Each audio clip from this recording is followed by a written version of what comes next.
What's up mga keyboard ninjas at sa lahat ng nanonood sa YouTube. Ako nga pala si Wern at sa tutorial na ito ituturo ko kung paano mag-connect ng vb.net o sa MySQL database. So para magawa nyo yun, dapat meron na kayong naka-install na sa inyo yung Visual Studio 2008 o di kaya yung Visual Studio 2010. Then yung WAMP server. So, WAMP as in Windows, Apache, MySQL, tsaka PHP. Then, install nyo rin yung MySQL ODBC connector o di kaya yung connector.net. Pwede yung kahit alin sa dalawa, pero yung gagamitin natin sa tutorial na ito ay yung ODBC connector.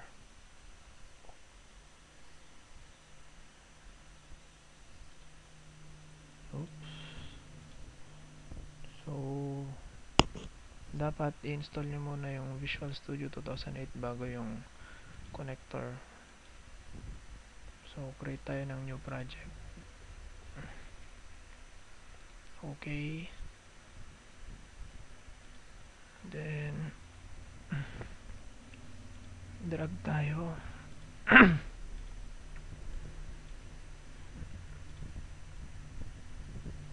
Text box.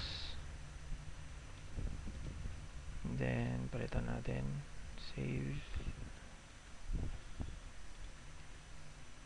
Tapos, create tayo ng class kung saan tayo mag-inherit. Add, tapos class inh class. Then, import natin yung ODBC connector dito sa ating project file. Imports system.data.odbc. Then, create tayo ng connection. Private con as new ODBC connection. Then, blank muna yan. Tapos, create din tayo ng command dim cmd as ODBC command.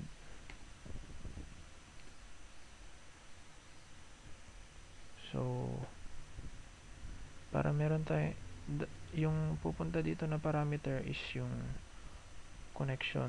So, punta kayo sa control panel para i-configure natin yung connection. Control panel, administrative tools, then data sources.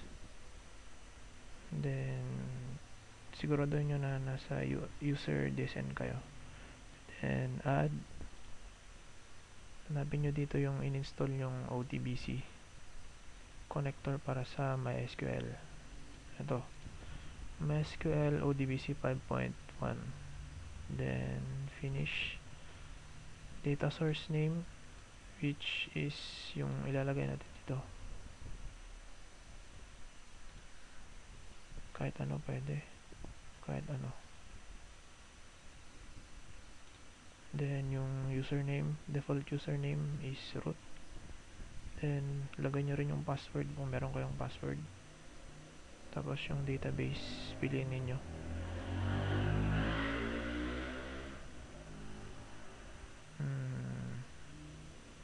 Ito na lang. Test.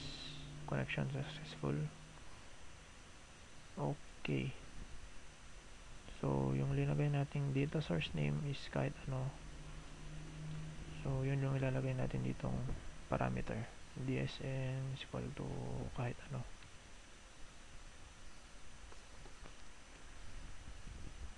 Tapos, create tayo ng constructor, public sub new.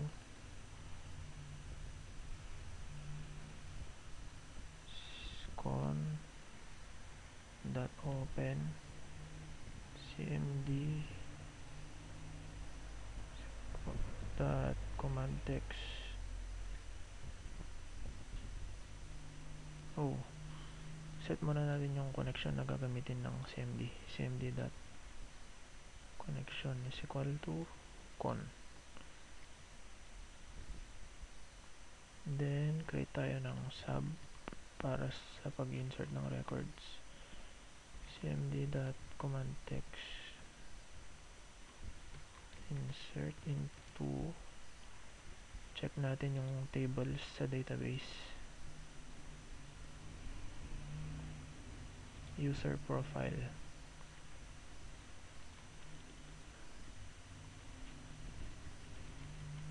So dapat pareho sila nung nasa database na ginawa nyo dito sa phpMadmin para hindi kayo magka-problema.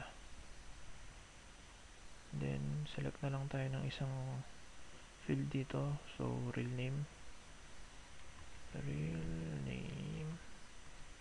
value na ilalagay. Create tayo ng public na variable para ma-access nung form 1. Public our name for real name as string. So yun yung ilalagay natin dito. Then execute natin. Then i-call natin dito yung inh class. So mag-declare tayo ng object dimx as new inh class. Pwede na natin gamitin yung object para mag-call ng mga public methods and variables. x.ourname is equal to textbox font.text x.insert. So try natin, sana hindi magkamali, sana walang error. May error siya, so mali yung ginawa natin.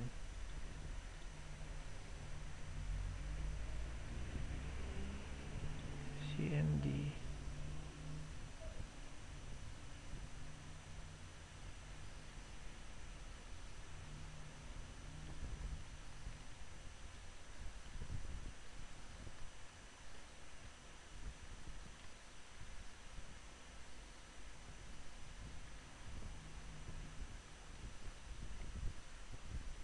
and close.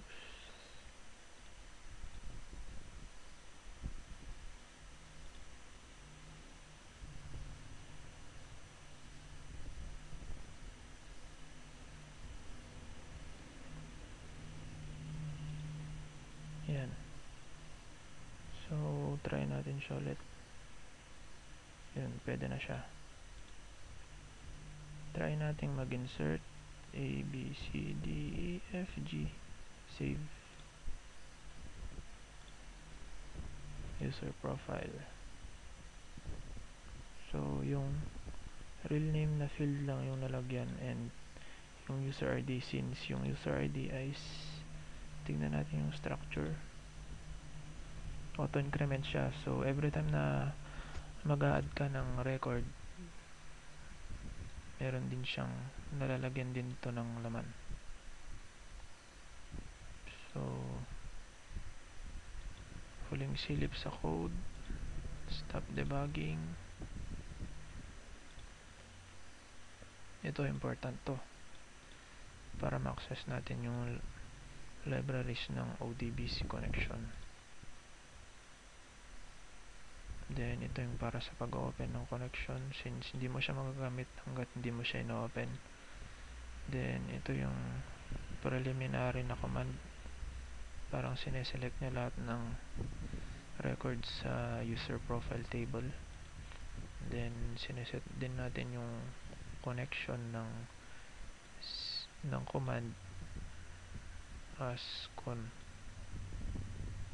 Then ito yung method para sa pag-insert ng records.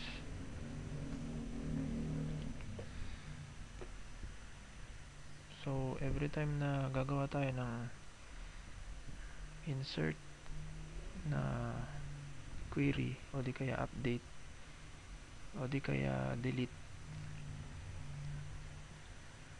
execute ng query siya. Pero kapag magre-retrieve tayo ng records, ibang usapan na yon. So sa susunod na tutorial, ituturo ko kung paano mag-update tsaka magde-delete ng records. F10.